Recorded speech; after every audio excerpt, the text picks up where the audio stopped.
al Día con Hernán Higuera. Tenemos ya las 6 de la mañana, 23 minutos. La decisión de Colombia de denunciar a Ecuador ante la comunidad andina por la aplicación de la tasa de seguridad del 30% impuesta por el presidente Noboa a las importaciones colombianas abre un nuevo frente a la escalada comercial entre ambos países. Esteban Santos, abogado internacionalista y decano de la Facultad de Ciencias Jurídicas, Políticas y de Relaciones Internacionales de la Universidad Hemisferios, nos acompaña. Buenos días, Esteban, ¿cómo le va? Estimado Hernán, siempre un placer, a tus órdenes. Gracias. Esta guerra arancelaria nos mantiene en una tensión diplomática, en un ir y venir de comunicados. El Ecuador, en la última decisión de Colombia, se muestra alarmado por la posición de Colombia, y Colombia acusa al Ecuador de no doblegar en las decisiones. Al final, el perjuicio para el Estado ecuatoriano y para las relaciones comerciales, ¿cuál es? Que pagamos los ciudadanos, que al final, si es que no se ponen de acuerdo los presidentes, quienes pagamos la factura seremos siempre los ciudadanos. Creo que la relación entre Ecuador y Colombia ha tenido siempre unos bemoles importantes. Desde el ataque en Angostura hacia acá, hemos tenido que pasar por muchos esfuerzos diplomáticos para que prevalezca la paz, para que prevalezca una convivencia entre países hermanos, que entre el pueblo colombiano y el ecuatoriano, me permito decir, Hernán, que nunca no existe un problema. Sí, cuando los gobiernos de turno no están en consonancia. Entonces, luego de Angostura, lo que se obligó nos obligamos mutuamente a tener estos gabinetes binacionales para justamente pasar revista a los temas coyunturales de ambos países y seguir adelante. Petro los terminó una vez que se dio el tema de Ecuador con el impasse con la Embajada de México, en una suerte de represalia, y ahora viene esta medida nuevamente. Mi criterio, no termino de entender la racional detrás, porque puedo comprender los problemas y los esfuerzos que está haciendo el Ecuador en el tema de seguridad y la falta de compromiso de una administración actual de Petro. A eso, decir que la solución es iniciar esta escalada arancelaria, definitivamente no termino de ver el norte de esta medida. Ahora, el argumento de Ecuador es que Colombia no está cuidando su frontera. ¿Esto cuán real es? Bueno, insisto, yo creo que estoy de acuerdo en eso. Estoy de acuerdo que necesitamos una corresponsabilidad.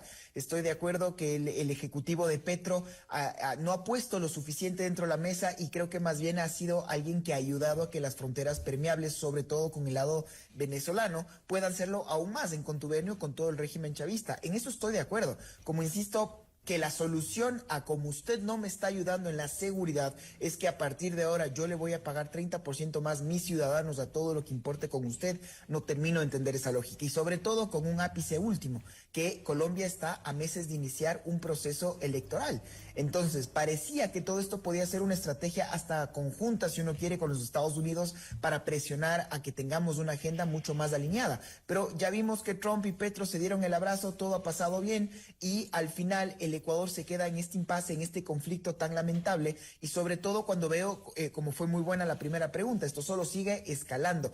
¿Qué está haciendo Colombia? Ha mandado a ministros de Estado, ha mandado a cancilleres, y el Ecuador creo que todavía tiene en este momento una responsabilidad importante por comunicar mejor cómo va a ser esta hoja de ruta, porque, insisto, iniciar esto ante el Tribunal de Justicia de la Comunidad Andina, como muy bien se lo anunciaba, creo que simplemente va a ser perjudicial para todos, en tiempo, en costos y en probabilidades de éxito. Cuando dice perjudicial, ¿a qué nos referimos? Para tener idea de a qué nos vamos a tener que someter los ciudadanos, que son los que finalmente pagan, como usted lo señaló. Mira, tres ideas. La primera, el precedente que se está dejando. La segunda es que creo yo que el servicio ecuatoriano, el servicio exterior ecuatoriano, estaba haciendo un muy buen trabajo y lo sigue haciendo en gran medida, de publicitar al Ecuador como un destino, como un lugar en donde pueda ser de atracción de inversiones, que creo que es nuestro gran reto como país. Creo que ha habido toda una política detrás para posesionar una imagen país. Ahora, mientras por un lado estamos haciendo esto, por el otro le decimos, bueno, pero la seguridad jurídica en este país básicamente es nula. Fíjese usted cómo estamos con nuestro vecino, que no sabemos qué va a pasar de aquí a fin de mes, o si es que va a ser un tribunal, en este caso el del Tribunal Andino de Justicia, cuando ya lo elevamos a un ámbito jurídico dentro del derecho comunitario andino, Como abogado te digo, es muy difícil armar una defensa técnica en un caso que tiene unos bemoles tan políticos. Y por último, finalmente, esta lógica de la previsibilidad. Si es que uno no puede mostrarse como un país serio, como un país que quiere justamente ser este hub de inversiones y de intento de salir adelante con todos los problemas que tenemos, porque por el mismo Estado estamos mandando estos mensajes contradictorios a una comunidad económica, va a ser, en mi criterio, extremadamente difícil y bifurcado tratar de tener estos resultados, ¿no? Que son mayores alianzas, mayores acuerdos y mayores inversiones que con estos mensajes simplemente se alejan. Desconocer lo pactado en el acuerdo de Cartagena podría aislarnos no solo de la región. Mira, el hecho justamente de tener un acuerdo supranacional, que es la Comunidad Andina de Naciones, hace que, por ejemplo, Colombia no tenga que ir a la OMC en Suiza. Si bien ambos somos miembros de la Organización Mundial del Comercio, decidimos justamente tener una integración mucho más profunda, con esta lógica de normas supranacionales que están por encima de los estados. Y por eso, ante cualquier diferendo, lo que tenemos es justamente que activar al órgano de solución de controversias, que en este caso es el Tribunal de Justicia de la CAN, que tiene su asiento en la ciudad de Quito. El tema es que esto toma tiempo, esto toma dinero, esto toma recursos y evidentemente el mensaje que estás mandando. Entonces, por un lado, como decía, sí, una defensa técnica en un caso que tiene un tinte político es muy difícil. Dos, a sabiendas de qué pasa si en Colombia en 2-3 meses cambia el gobierno, viene un gobierno mucho más afín a, por ejemplo, el ejecutivo actual en el Ecuador, ¿quedará todo ahí? ¿O qué pasa si es que sigue el sucesor del señor Petro? O sea, ¿qué tanto la política puede estar por encima de lo técnico? Entonces, claro, al final todo esto termina simplemente sumando al mensaje que queremos mandar a la comunidad internacional. Yo creo que tanto Colombia como el Ecuador pierde, pero en este caso somos los ciudadanos los que al final, que se entienda, el arancel es un impuesto que lo va a tener que pagar el ciudadano cada vez que quiere importar un producto que venga de ese país, y por lo tanto esa balanza comercial y esa integración que queremos con nuestro hermano del norte se ve mucho más dificultada. Y eso han dicho también otros expertos consultados por Notimundo, que se podría ya empezar a evidenciar precisamente en la segunda quincena de febrero, es decir, en estos días.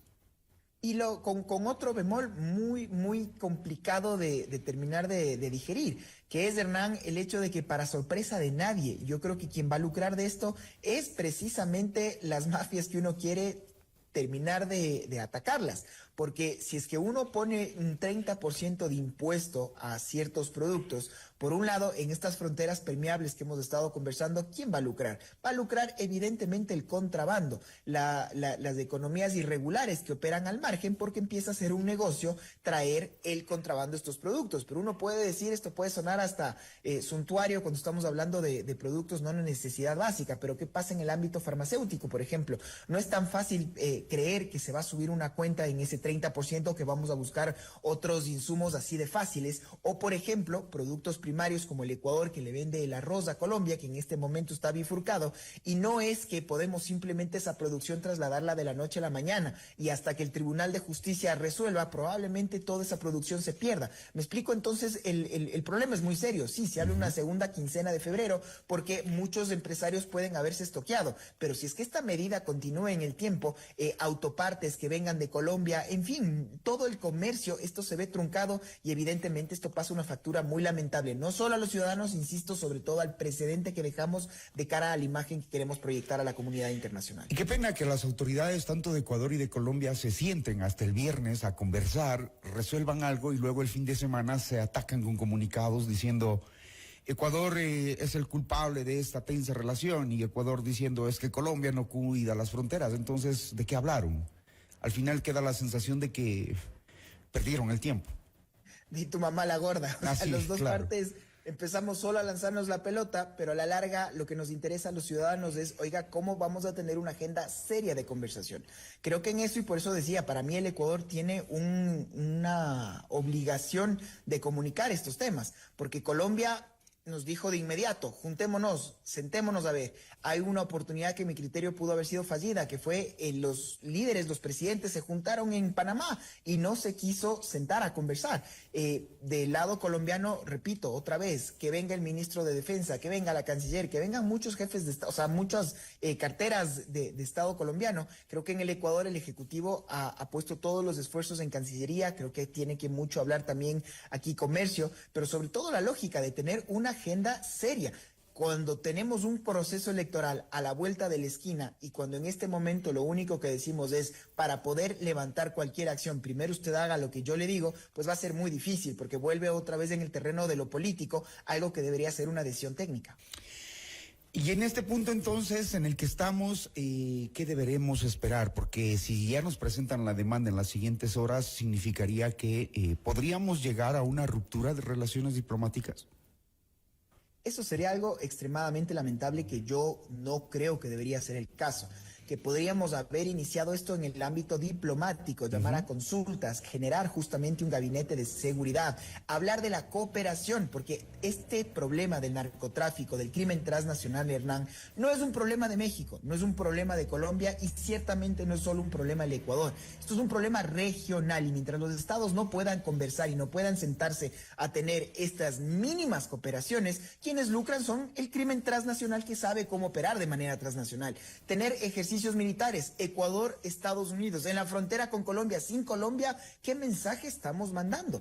Y entonces al final hay que terminar de entender esto. Los gobiernos de turno van y vienen, pero los pueblos seguiremos siendo hermanos siempre y compartiremos una frontera siempre. Todo esto se va a acabar solo si es que llega entonces un gobierno mucho más afín. ¿Cómo hacemos entonces para que la política no sea la única que regule los aspectos técnicos? Con esa lógica iniciamos a tener procesos de integración, pero vemos que al final justamente las instituciones no terminan de ser lo suficientemente sólidas como para influenciar en desmedro de estas acciones políticas que ya vemos que lo que están es pasando una factura muy lamentable a los ciudadanos y al final, Hernán, nos quedamos con el problema económico, con el problema social y el problema de seguridad no resuelto. El problema delincuencial en la frontera, así es. Gracias, Esteban Santos, por aclararnos el panorama de las tensas relaciones entre Ecuador y Colombia, lo que podría pasar y lo que se espera. Ojalá vuelvan a sentarse a conversar, pero esta vez con decisiones acertadas y precisas para solventar la situación que se vive ya en la frontera entre Ecuador y Colombia. Gracias a Esteban Santos, nuevamente. Siempre a las órdenes. Muy gentil. Salud. 6:35 minutos. Seguimos con más aquí en Notimundo al Día.